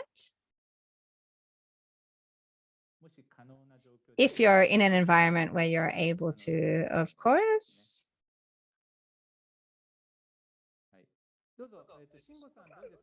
Perhaps not, so we'll pass to Shingo again then. What do you think Peacefoot can do, or the Peacefoot Disaster Relief Center can do? Shingo is behind the scenes, very much active in a lot of these different ways. Maybe not only behind the scenes, but it's quite a difficult question. You know, when we look at, well, personally, when I looked at the swimming in the Paralympics, we could see, of course, many different participants with different physical aspects and so on as well. And the way of expressing their sounds physically as well in this sport was something very impressive. But within our everyday life, do we think, well, do we have an opportunity to really connect, to engage, to interact, and so on? Not necessarily. So as Arata-san mentioned as well, looking at having opportunities for joint sports together, for example, or engaging together in these kind of ways in everyday life, I think is very important. So personally, I have a 2-year-old and an 8-year-old child, actually. And so, for example, going together with them to, on the weekend, going to participate in games at a social welfare institute, or this is something that I'd like to try and pursue together as well. Thanks for that, Shingo. We see Masumi has her camera back on as well. If you have a comment or a suggestion. Thank you. So you mentioned Peace Boat, and so Peace Boat, our usual job is coordinating global voyages. They're not running now because of pandemic, but because of our international experience. One thing that I was actually involved in the day after the Paralympics ended, there was a very large flooding in Venezuela. At the same time, there was also Hurricane Ida in the United States. And the US natural disaster was very much reported about in the Japanese media, but the flooding in Venezuela was not reported about at all in the Japanese language media. But when we saw that, because of our experience as Peace Boat, having visited Venezuela before, they're actually under economic sanctions. And so it's very hard for them to have relief supplies. We were actually able to cooperate as Peace Boat and the Peace Boat Disaster Relief Center when the 35-year-old sports minister of Venezuela was in Japan actually for the Paralympics. And he had met together, or he said that he wanted to meet together and have a dialogue with Japanese citizens to learn more about how the Japanese people were looking at the Olympics, what kind of issues are existing in Japan. So this very young, dynamic minister, of course, he's a minister responsible for sports, and he was in Japan because of the Olympics, but he wanted to know about how Japanese society was seeing these different issues, or how the Japanese people were looking at the Olympics. And his perspective was really impressive to me. And we worked together actually to deliver emergency relief supplies together with the team when they went back to Venezuela on their plane as well to support them. So I think looking at how we use the Olympics for these kind of international exchange is also a very important point. Thanks for that comment. And so when we see that, sports is maybe one angle that we can use to overcome national borders or nationalism as well. And so looking at, well, Tokyo has held the Olympics in the 60s in Tokyo, in Nagano, in Sapporo, and then now 2020. So 4 times in Japan, and in Seoul, 1988 in Seoul, and then 2018 in Pyeongchang. So 2 times within the 30 years. Beijing also in 2008, and then next year, 2021. So we can see the term between the Olympics in East Asia is coming closer. But looking at these past 3 Olympics, both winter and summer, have all been in East Asia. So when we see that how this applies to international politics and really the East Asian era in the world today, we could be saying this is kind of an index or a symbol of this. So looking at the economy or gaps between China, Korea, and Japan shrinking as well, we can see these 3 countries on the world stage, and how this can perhaps be in a good direction, but it may actually not be. It may also have negative aspects as well. So how we look at the hosting of the Olympics from the East Asian perspective as well is something that I think I was someone involved in international or political studies as well. So I wanted to look at how this is as well. So maybe we'll have a 1-minute remark from each of the comments. And then if there's any other further questions or comments, we'll come back again. But we'll go in the reverse order next. So we'll go to Nonomura-san first, because he may have to step out at around 12. Thank you very much. We had so many different opinions or suggestions shared today, which really made me reflect on a lot, but particularly looking at the competition focused on the gold medals, or really the nationalistic kind of competition is something. But when we look back to the Olympic Charter and Pierre de Coubertin's Olympic spirit. And I think this really shows that a lot of countries or people around the world are not really understanding that the Olympics are not a national competition or not something where you aim for number one. And this is actually stated in the Olympic Charter. However, for us to really remember that or think about that, I don't think this is really reflected very much. So if we heard also that the Olympiad, it's not a 2-week game, but it's a 4-year period, I think that looking at how we understand this spirit as something which is for the purpose of peace or international exchange or solidarity, how to create this kind of environment is something I think personally is very important. And I think this kind of opportunity for reviewing these issues is very useful. As I mentioned in my conclusion, looking towards Paris as well, how we look at these issues, how we reflect, and how we make sure that we don't just forget about it or leave it in the past, but try and make improvements as we move forward as well. Won-myung, how about you? So I really learned a lot today. And yes, well, personally, what really left an impression for me, as Kyungmook mentioned as well, if it could be done like the rugby, where you can be a representative of that country if that's where you're based, not necessarily based on your passport. I thought that was really interesting. And as Mr. Arata mentioned about together doing sports with people who are living with disabilities, for example, and Shingo also mentioned, about bringing your kids together to welfare facilities and so on.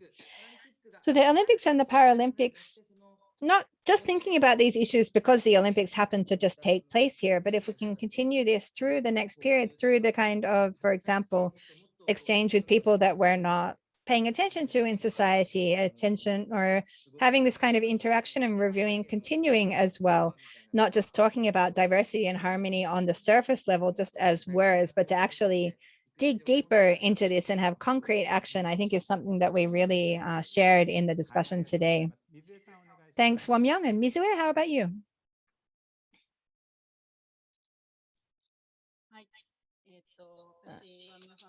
Thank you. Listening to everybody today, what I really felt is a lot of things that I didn't know about or wasn't understanding. But of course, it's difficult for you to speak about something you don't know or don't understand. But you need, first of all, the materials to start to learn to understand things. And when we think about diversity, what Shingo said as well, meeting people that you've never met before, having new encounters, creating these kind of opportunities to meet is the way that I think we need to really create a true diversity. That's very much what I felt through today's conversation.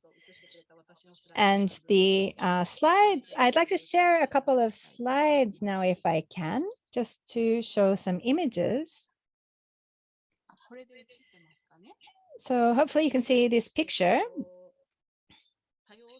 So when we're talking about diversity, so when Mori, the chair of the Japanese Olympic Committee, said meetings with women are very long, when everybody is the same, it's very easy for the same opinions to come out. So meetings are easy to come up to the summary if everybody's sharing the same background, the same sense, the same opinions.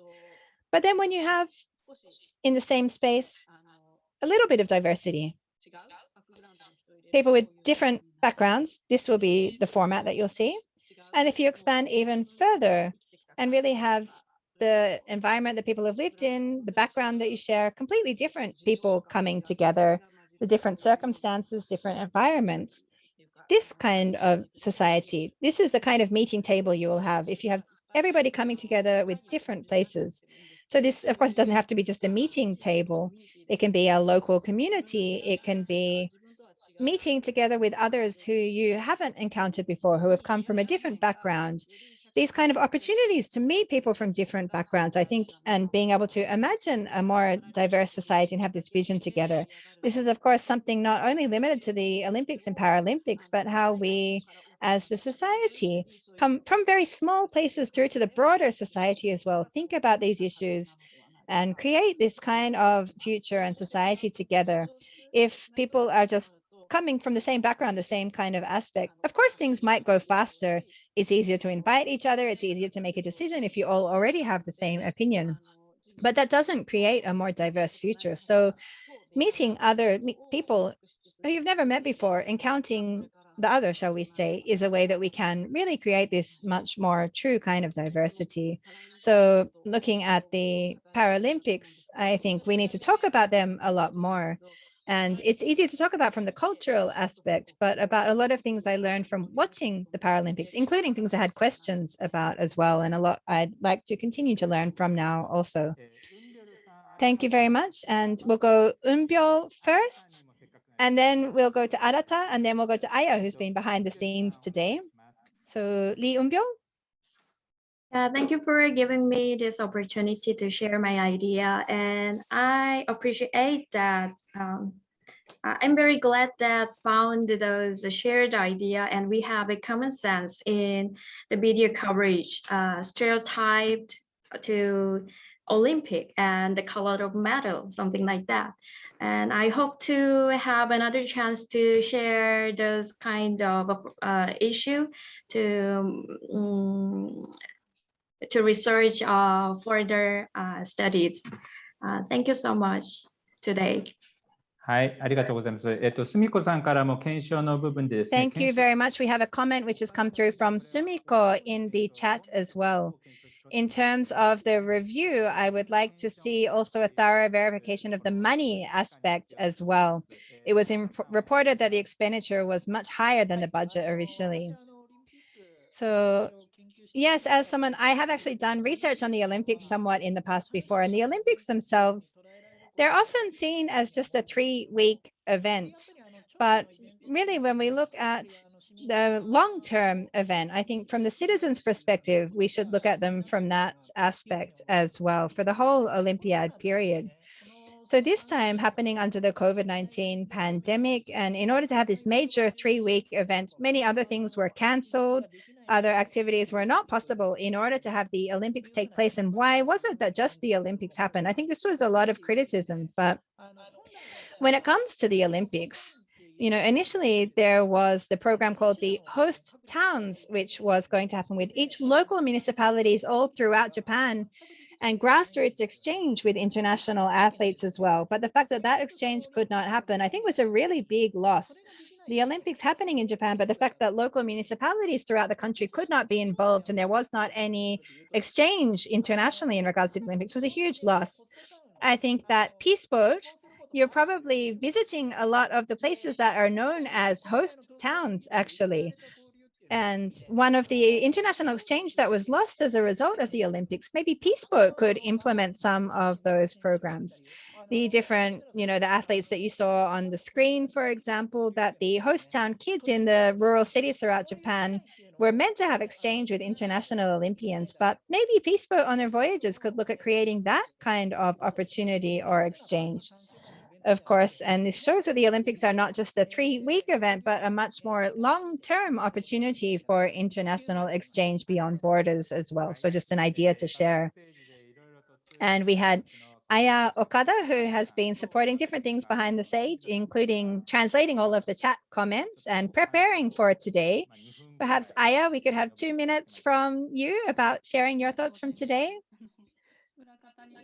Thank you. I was working behind the scenes on the Zoom today, so I wasn't expecting to have a comment to say, but I think we had really many different perspectives shared about what we've seen through the Paralympics and Olympics. And I think this was really something very meaningful today. And so finally, I think we actually had comments from all of the participants in advance share when you signed up for the Zoom about what issues you're interested in.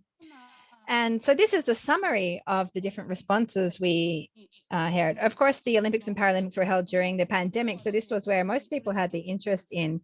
But we saw today not limited to that, but also many different other perspectives and a lot of things that I myself had not noticed either as well. I learned a lot from everything that people shared. And one thing that was shared in the comment, looking at the media reporting and how that was done, I really felt very frustrated or a lot of questions about that. But of course, what the media is reporting, it's there because the audience is there as well. If the citizens also are not engaging in that and are not aware and have this kind of media literacy when we're reading that as well, that's another issue. And so this means this is very important when we're looking at dialogue and so on as well. Thank you very much. Thank you for those words, Aya. We had opened up the space until 12:15 today, but I think we have come to quite a good place in the conversation. So I think rather than saying that we're going to end early, we're going to give everybody for the last 10 minutes time for reflection on your own to look about the different issues that have been raised today as well. Usually these issues end up going over time or going a little bit late and you have to rush to your next program. But because we had such diverse times shared, we're going to actually keep the last few minutes and end 8 minutes early. It's a new way of organizing an event. We're going to finish a little bit early and then give everybody time to reflect before your next plan, to think about the different issues that have been shared today. And today's interpreter is Mary Joyce, who's also of Peace Boat today as well. So she is also been interpreting for many different Peace Boat events as well. So thank you very much for everybody who's joining us in English today as well. We'd like to ask the panelists to stay on just for a few minutes. We have some different points that we'd like to check in with you. But for all of our general participants today, we would like you to invite you to close the Zoom and take another 5 minutes to reflect back. I really enjoyed today as well. I think there's a lot that we need to continue in the future from now as well. And let's have a round of applause to close today's session. Thank you everyone for joining us.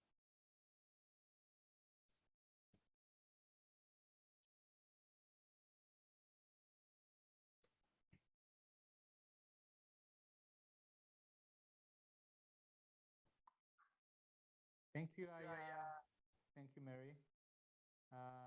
After participants left this room, we're going to have a very brief reflection time among ourselves. I mean, probably Nonomura-san must be leaving now or already has left by now. But 野々村さんいらっしゃいます。お時間お忙しいので、もし忙しかったら移動されて全然大丈夫ですので、音声だけつないでおきます。ちょっと回答できないんですけれども。ありがとうございます。チーム内で共有していただければと思いますので。Thank you, Eunbyulさん。ありがとうございます。Okay, how was that? Mary, must be tired. Just get relaxed. なんか感想一言述べて、Okay, let's share our feeling and impressions among ourselves. And Dr. Eunbyul Lee, can you just give us very short feedback? And if there is any suggestion of what we have to do for the next event, that would be great to hear from you. Yes, thank you again. And as one and only Korean presenter in speaking in English, I hope that we can invite another speaker from Korean perspective so that we can talk about it more deeply. So, but anyway, I really enjoyed this discussion and I hope to see you soon on another seminar. Thank you. Thank you. There were several participants who might not speak Japanese. So you are not the only person who needed translation services. So that's okay, totally. どうでしたか、ウォンミョン、水江さん、新田さん、みんな自由にちょっと一言ずつちょっとあるいはなんか。If anyone else has any comments to share, any ideas, any homework that we can do for the future